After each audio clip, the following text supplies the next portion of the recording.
Hello everyone. So in this video we are going to discuss that how we can reverse an integer in Java. So here let's suppose we are given an integer x. Now we need to return x with its digits reversed.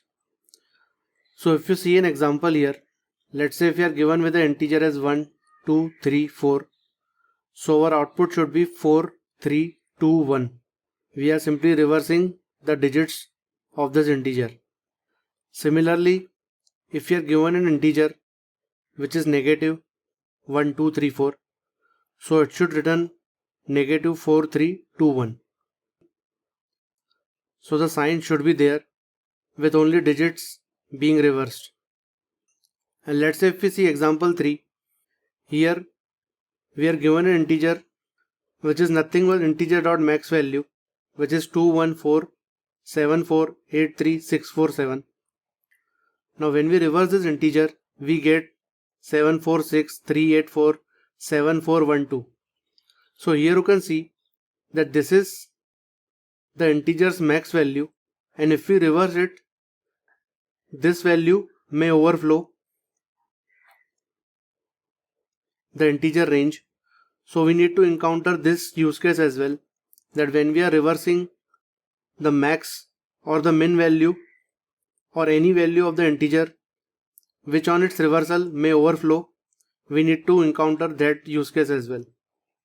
So let's move ahead and see the demonstration of the algorithm step by step.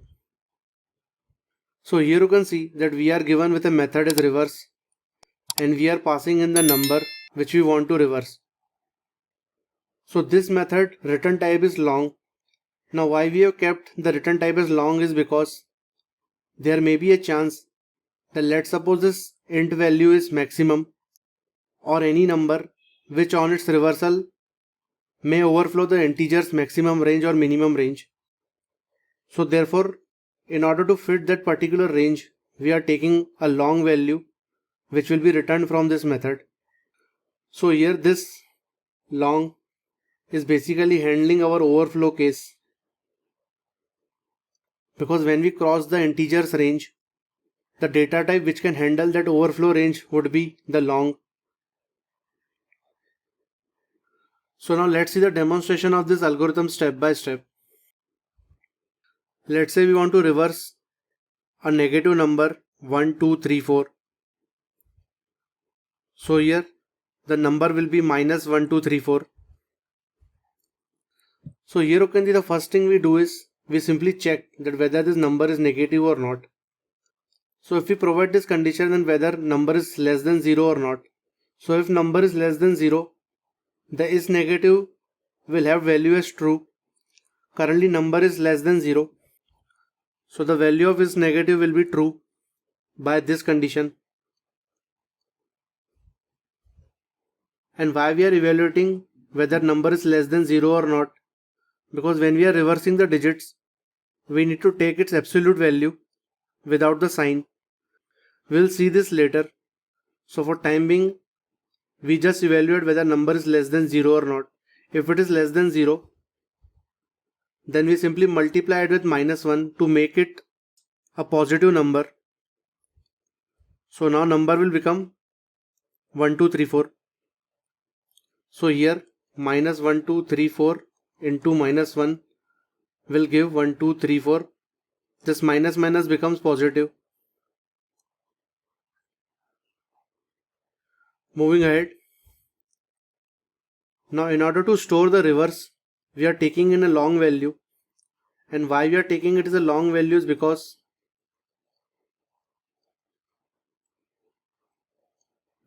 this integer value number, if we reverse the digits of it, there may be a chance that this number may overflow the maximum or minimum range of the integer.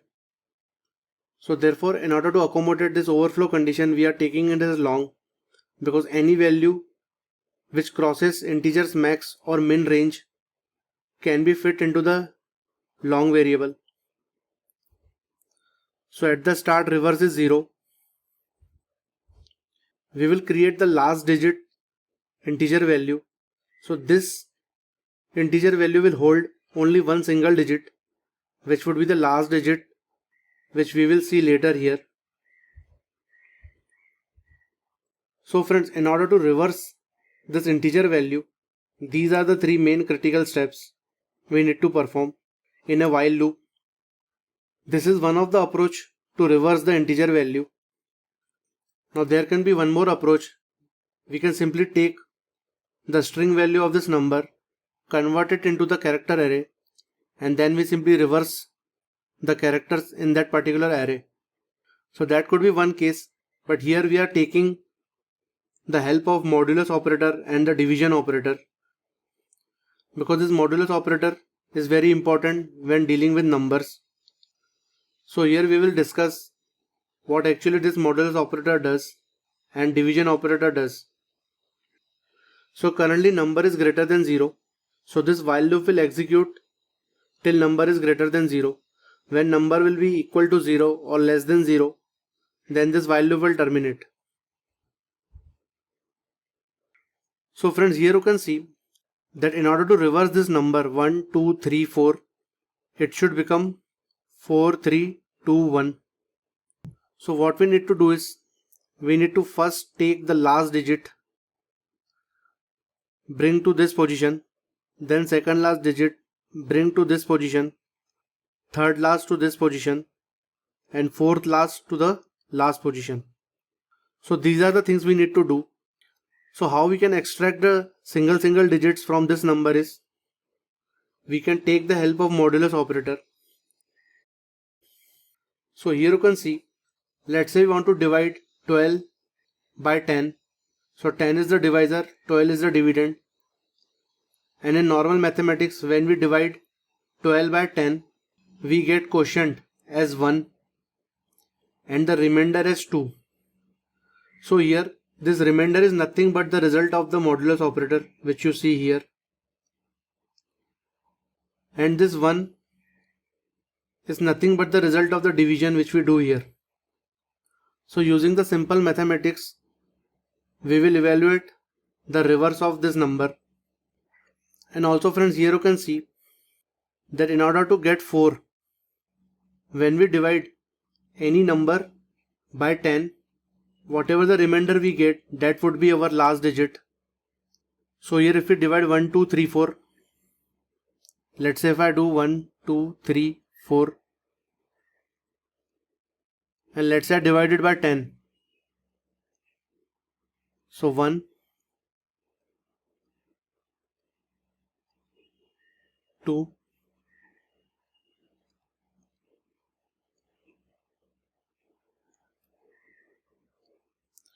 'So here you can see that this is our quotient and this is our remainder. So when we have divided 1, 2, 3, 4 by 10, we get the remainder as 4, which is nothing but our last digit. And the quotient would be the remaining digits just before the last digit. So this is the crux of the algorithm, that when we divide any number by 10, the remainder will give the last digit and the quotient will give the remaining digits. So here, when we take the remainder of the number, which is 1, 2, 3, 4, the last digit will have value as 4, because this is our remainder here. Moving ahead. Now friends, as we have extracted the last digit, this would be our first digit when we do the reversal. So here if I reverse 1, 2, 3, 4, we get 4, 3, 2, 1. So this would be our first digit now. So in order to make it first digit, what we do is, whatever the value reverse will hold, we will simply multiply it by 10 and we will add the value stored in the last digit. We will see the importance of this part later. So currently reverse is 0. So 0 into 10 will give 0. And when we will add 4 to it, we get reverse as 4. So reverse will become 4. This part will be clear in the next iteration. Moving ahead. Now as we have extracted one digit, we need the rest of the digits now. And how we can get the rest of the digit is the quotient of this division. So when we will do number divided by 10, we get the quotient as 1, 2, 3. So the new number will become 1, 2, 3. Moving ahead. So number is greater than 0. 1, 2, 3 is greater than 0. So this condition comes out to be true. Now we need this last digit. So what we need to do is,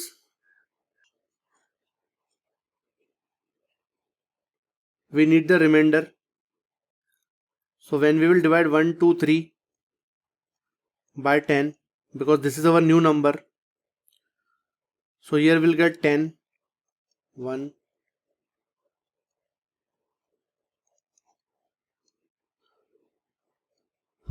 So here you can see, when we divide 1, 2, 3 by 10, we get remainder as 3 and the quotient as 12. So this is a similar approach. When we divide any number by 10, the last digit is our remainder and the remaining digit is our quotient. So now last digit will become 3 because we need 3 to simply append it here somehow.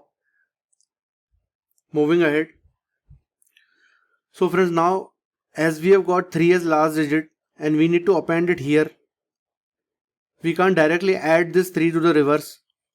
What we do is, whatever the value reverse will hold, if suppose this is 4 and if I multiply it by 10, we will get 40, and then if I add the last digit which is 3, we will get 43, which is the stuff we want. If we reverse 1, 2, 3, 4, we should get 4, 3, 2, 1. So 4 and 3 should be next to each other. So this is the important step here, that when we are multiplying the reverse by 10, we are simply shifting the digit by one place and we are adding the last digit to it so that both these numbers are next to each other. So this is the important step.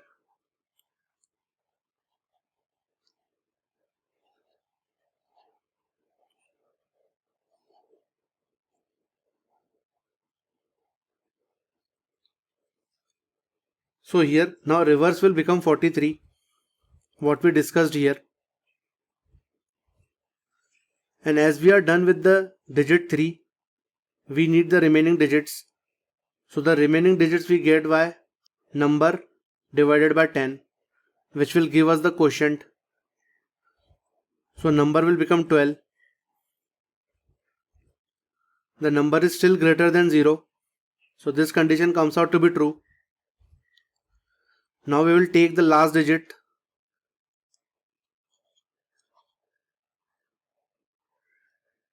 and how we can get the last digit is, we divide the number by 10.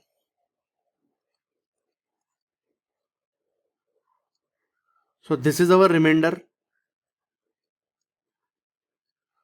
and this is our quotient.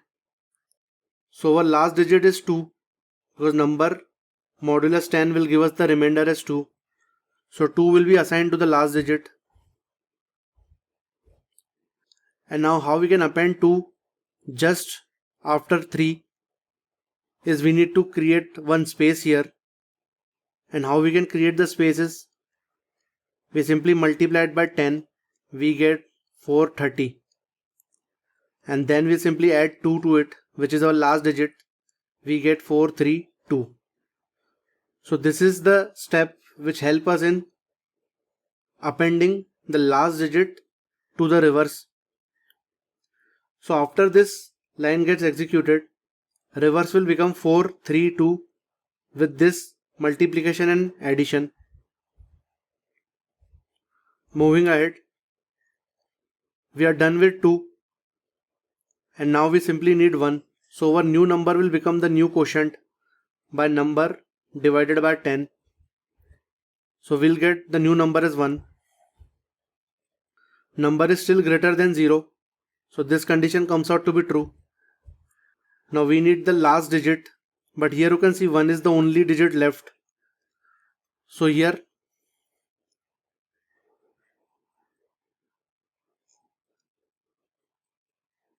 when we will divide 1 by 10, we get remainder as 1 and quotient as 0, because 1 is not divisible by 10. So 1 will be our remainder and quotient will be 0. So now last digit will become 1. This. And here, how we can append this last digit to 432 is 432 into 10. It will give us 4320. We will do plus 1. We get 4321. So this is our last digit. So by these two operations, the reverse will become 4321. And now we'll simply assign number divided by 10 value to number. So here you can see when 1 got divided by 10, the quotient was 0, which is the result of our division. So 0 will be assigned to the number. So number became 0. So now here you can see this while loop will terminate because number is equal to 0 and not greater than 0. So this while loop will terminate. And here is the important step, that why we are providing this condition is because we have used up all the digits of our original number and we have reversed it. So therefore this condition is very important, that number should be greater than 0. Because when number will be equal to 0, it means there is no value left in the number to be reversed. And at the last we simply check whether our original number was negative or not. So our original number here was negative. So if it is negative, then this condition will be executed. We will simply multiply reverse by -1. So 4321 into -1 will give -4321. So -4321 will be returned from this reverse method. And if is negative would have been false, then we would have simply written the reverse. So friends, this is how we actually reverse an integer value. There are 3 steps to remember. First, we need to evaluate whether the number is less than 0 or not. The second is we need to take this data type as long, because when we reverse a bigger integer value, there may be a chance that its reversal may overflow the integer value. So if we take integer here, then this reverse will only hold the garbage value, which we don't want. So in order to accommodate the large overflow integer value, we will store it in the long, because long can accommodate that value. The other thing is this simple mathematics here, which is very important. When we divide any number by any value, whatever is the remainder, if we want to achieve the remainder directly, we can use the modulus operator, which is here. And if we want to access the quotient, we can simply take the value of the division here. And using these 3 steps, we have actually performed the reversal of this integer. So friends, I hope you must have liked this video. In case if you are new to my channel, then please subscribe to my channel and click the bell icon so that you never miss any update. Thanks, have a nice day.